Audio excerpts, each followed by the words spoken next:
Ağcabədi rayon İcra Hakimiyyətinin başçısı Rafil Hüseynovun yerlərdə keçirdiyi səyyar qəbullar davam edir. Növbəti belə görüş rayonun Mehrablı kəndində təşkil olunub. Öncə iştirakçılara Ağcabədi rayon İcra Hakimiyyətinə müraciətlərin edilməsi yolları ilə bağlı video təlimat nümayiş etdirilib. Daha sonra çıxış edən rayon İcra Hakimiyyətinin başçısı Rafil Hüseynov bildirib ki, qəbulun məqsədi sakinləri narahat edən məsələləri yerindəcə öyrənmək və operativ həllinə nail olmaqdır.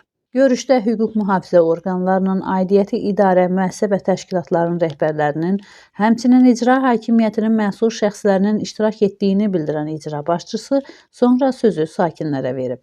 Səyyar qəbulda çıxış edən Mehrablı sakinləri kənd həyatı üçün vacib olan bir sıra məsələləri qaldırıblar. Əsas müraciətlər rabitə, içməli və suvarma suyu, həmçinin səhiyyə ilə bağlı olub. Kənd ərazisində Azərsil şəbəkəsinin zəif olması və mobil rabitədən istifadədə yaranan çətinliklər, içməli və suvarma suyu ilə bağlı mövcud problemlər, şor kanalların təmizlənməsi zərurəti, kənd tibb məntəqəsində həkim çatışmazlığı və digər məsələlər diqqətə çatdırılıb. Qaldırılan hər bir məsələyə münasibət bildirən icra başçısı aidiyyəti şəxslərə bu problemlərin qısa zamanda araşdırılması və həlli istiqamətində konkret tapşırıqlar verib.